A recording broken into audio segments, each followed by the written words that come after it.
അനുജ, നമ്മുടെ രാജ്യത്തെ സംരക്ഷിക്കാൻ ഒരുപാട് ആളുകൾ ഇറങ്ങിയിട്ടുണ്ട്. അതായത് നമ്മുടെ റോട്ടിൽ പോലും എന്ത് വേണം, എങ്ങനെ നടക്കണം, നമ്മൾ ഏത് വസ്ത്രം ധരിക്കണം, എങ്ങനെ ഒരാൾക്ക് പെരുമാറണമെന്ന് പോലും തീരുമാനിക്കുന്ന ഒരു വലിയ ഒരു ടീം തന്നെ നമ്മളുണ്ട്. നമ്മൾ അവരെ വിളിക്കുന്നത് സാമൂഹ്യ വിരുദ്ധർ എന്നാണ്.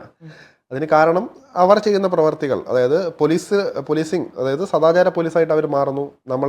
ഇപ്പോൾ നമ്മൾ എന്ത് ചെയ്യണമെന്ന് അവർ തന്നെ തീരുമാനിക്കുന്നു. ഒരു പബ്ലിക്കായ പ്ലേസ് ആയാലും പ്രൈവറ്റ് ആയാലും അവർ പറയുന്നത് പോലെ നടക്കണം. അവരുടെ ഏരിയയിൽ നമ്മൾ അങ്ങനെ ചെയ്യാൻ പറ്റില്ല, അങ്ങനെയുള്ള രീതിയാണ്. അതിൽ ഏറ്റവും ഒടുവിലത്തെ ഇരയായതാണ് റസീന. കണ്ണൂർ കായലോട് സ്വദേശിനിയായ റസീന കഴിഞ്ഞ ദിവസം ആത്മഹത്യ ചെയ്തു. 40 വയസ്സുകാരിയാണ്. അത് ഇത്തരത്തിൽ തൻ്റെ സുഹൃത്തുമൊത്ത് വഴിയിൽ വെച്ച്, റോഡരികിൽ വെച്ച് കാറിൽ സംസാരിച്ചുകൊണ്ടിരുന്ന പ്രശ്നത്തിലാണ്. അത് കണ്ടിട്ട് സഹിക്കാൻ വയ്യാതെയാണ് ഇവർ അയാളെ പിടിക്കുന്നു, അയാളുടെ ഫോൺ തട്ടിപ്പറിക്കുന്നു, അയാളെ മറ്റൊരു സ്ഥലത്ത് കൊണ്ടുപോയി ഭീഷണിപ്പെടുത്തുന്നു. അങ്ങനെയുള്ള രീതിയിലേക്ക് കാര്യങ്ങൾ എത്തുന്നു. ഈ റസീനയുടെ ഹസ്ബൻഡ് നമ്മൾ നേരത്തെ വാർത്തകൾ കണ്ട പോലെ തന്നെ വിദേശത്താണ്. അപ്പോൾ സ്വാഭാവികമായിട്ടും ഇതെല്ലാം കൊണ്ട് തന്നെ ഇത് വേറൊരു കഥയായിട്ട് മാറി.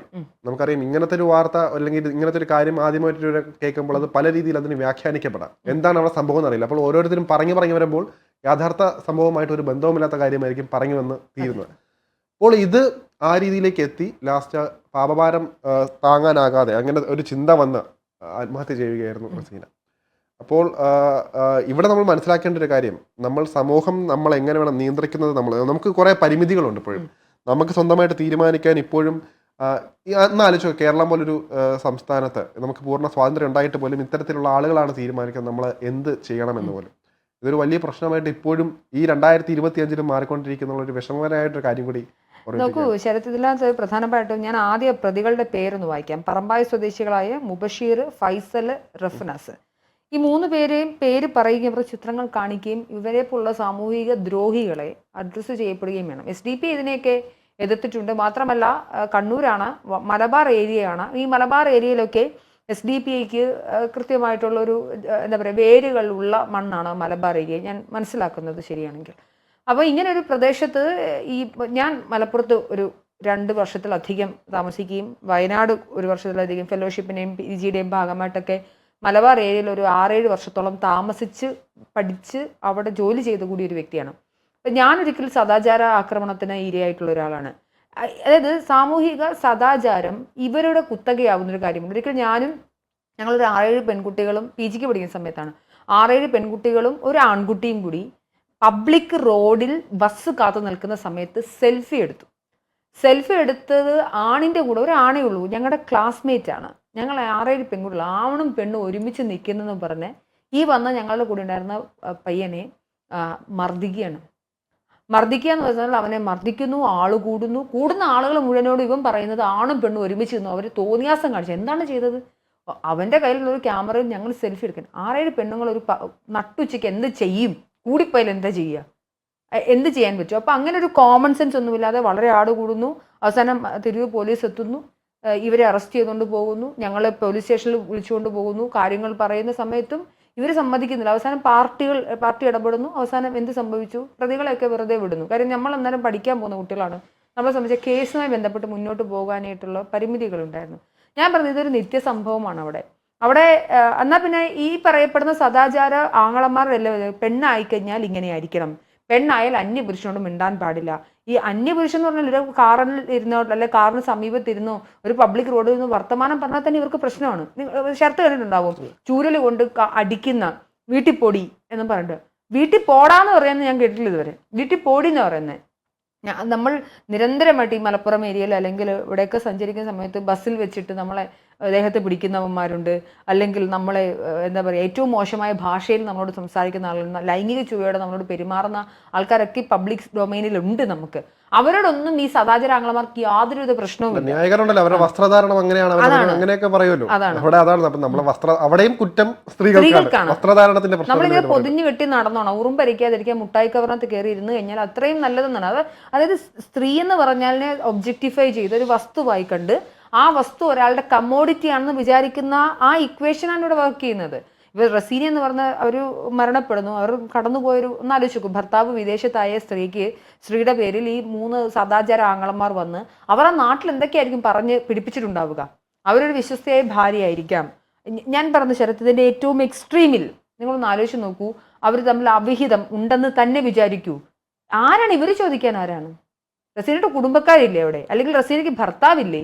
അല്ലെങ്കിൽ അങ്ങനത്തെ കാര്യങ്ങൾ വരുമ്പോൾ ഇനിയിപ്പോൾ ഇവർക്ക് പ്രശ്നമില്ല. ഒരു പോലീസ് ഉണ്ടല്ലോ ഈ നാട്ടിലൊരു സിവിൽ ഓർഡർ ഉള്ള, ഈ നാട്ടിൽ ന്യായസംഹിതയുള്ള കൃത്യമായിട്ടുള്ള ക്രൈമും കൃത്യമായി സിവിൽ ഇഷ്യൂസും കൈകാര്യം ചെയ്യാനായിട്ട് പോലീസ് സംവിധാനമുണ്ട്. അവർക്കതൊന്നും വേണ്ട. അവർക്ക് വേണ്ടത് ഞങ്ങൾ സാമൂഹിക സദാചാരമൊക്കെ ഞങ്ങളുടെ കുത്തകയാണെന്നും ഞങ്ങളത് നോക്കിക്കോളാം. പോലീസിനെ പോലും അടുപ്പിക്കില്ല ഇവര്.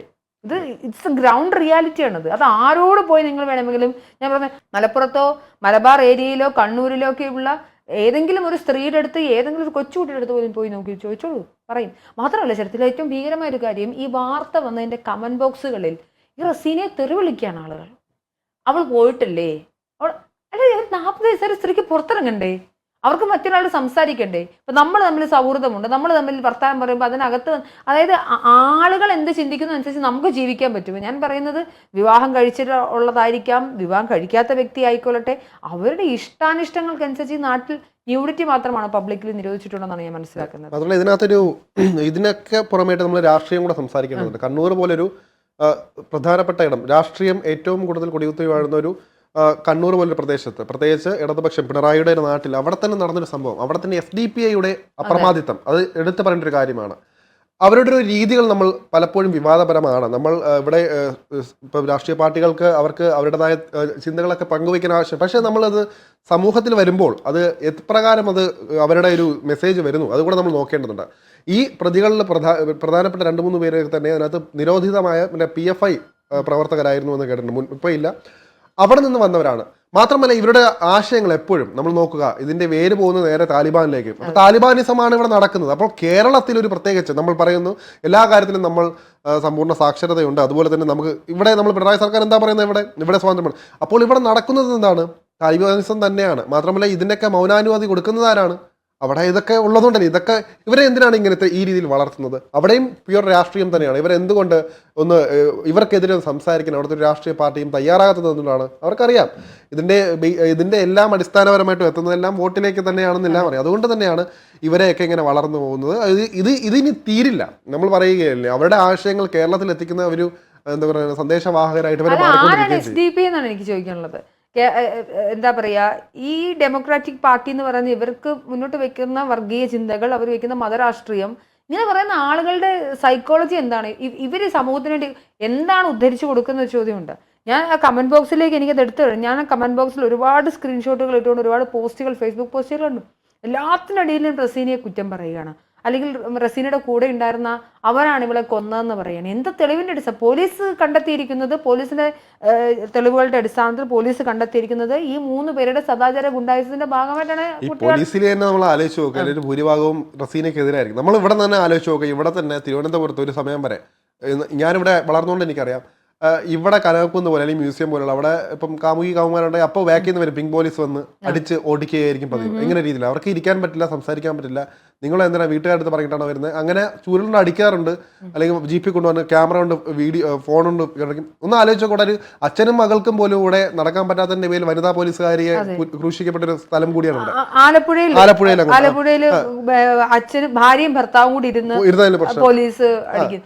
ഭാര്യയും ഭർത്താവ് സോഷ്യൽ കൺസ്ട്രക്ഷന്റെ ഭാഗമായി അവർ അനുവദിച്ചു തരുന്നത്, അത് സെക്സ് ചെയ്യാനുള്ള സമൂഹത്തിന്റെ ഒരു അനുവാദം തന്നിരിക്കുന്നു. വിവാഹം കഴിച്ചു എന്നാൽ പിന്നെ അങ്ങനെ ആയിക്കൊള്ളട്ടെ എന്ന് പറയുന്നത്. ഇതിനൊക്കെ അപ്പുറമായി പ്രണയിക്കണ്ടേ, ആൾക്ക് സംസാരിക്കണ്ടേ, അവർക്ക് പുറത്തിറങ്ങി നടക്കണ്ടേ? അവരുടെ സ്വകാര്യത മറ്റുള്ളവർക്ക് ബുദ്ധിമുട്ടാകുമ്പോൾ അവരുടെ സ്വകാര്യത അവരവരുടെ രീതിയിൽ പോകുമ്പോൾ കുഴപ്പമില്ല. ഇപ്പം നേരത്തെ പറഞ്ഞത് ഏത് രീതിയിലാണ് ബുദ്ധിമുട്ട്? ശരത്, ഞാൻ പറഞ്ഞ ആണും പെണ്ണും മാത്രമല്ല. ഇപ്പൊ ഞാനും എന്റെ പെൺസുഹൃത്തുക്കൾ കൂടി, ഞങ്ങൾ ഒരുപാട് യാത്രകൾ പെൺസുഹൃത്തുക്കൾ ഒരുമിച്ച് യാത്ര പോകുന്നതാണ്. അപ്പൊ ഞങ്ങൾ പുറത്തു പോയാൽ തന്നെയാണ് പ്രശ്നം. മൊത്തത്തിലൊന്ന് നോക്കും, ആദ്യം ഒന്ന് നമ്മളെ ഒന്ന് അനലൈസ് ചെയ്യും. ഇട്ട വസ്ത്രത്തിന്റെ ഇറക്കവും അതിന്റെ എത്ര ഇറുകിയിട്ടുണ്ടെന്ന് അവരുടെ ഒരു സോഷ്യൽ ലെൻസ് വെച്ച് അവർ അളക്കും. അളന്നതിന് ശേഷം അവർ നമുക്കൊരു മാർക്ക് അങ്ങിടും. ആ മാർക്കിന്റെ അടിസ്ഥാനത്തിൽ വന്ന് നമ്മൾ, നിങ്ങൾ എന്താ ഇവിടെ നിൽക്കുന്നത്? രാത്രിയാകുമ്പോൾ നമുക്ക് എന്തോരം ആളുകളാണെന്നറിയാം പ്രൊട്ടക്ഷൻ തരാൻ വേണ്ടി. ദയവ് ചെയ്ത് എനിക്ക് സദാചാരങ്ങൾ, നിങ്ങൾ നിങ്ങളുടെ വീട്ടിലെ കാര്യം നോക്കുക. ഞാൻ ആലോചിക്കുന്നു ഇവരുടെ വീട്ടിലെ പെണ്ണുങ്ങളുടെ അവസ്ഥയാണ് ശരത്. എന്തൊരു അവസ്ഥയിലായിരിക്കും അവർ കടന്നു പോയിട്ടുണ്ടാവുക. അവർക്കുണ്ടാവുന്ന കുട്ടികളെ അവർ എങ്ങനെയായിരിക്കും വളർത്തി വിടുന്നുണ്ടാവുക. ഈ സാമൂഹിക സദാചാരം പറയുന്ന ആളുകളൊക്കെ മനസ്സിലാക്കണം, ഇതൊക്കെ ലൈംഗിക സദാചാരത്തിന്റെ ഭാഗമായിട്ട് നിങ്ങൾ കൊണ്ടുവരുന്ന കുറെ സോഷ്യൽ കൺസ്ട്രക്ഷൻ ആണ്. അത് അനുവദിച്ച് തരേണ്ടുന്ന യാതൊരു ബാധ്യതയും ഈ സ്ത്രീകൾക്കില്ല, ഈ പുരുഷന്മാർക്കുമില്ല.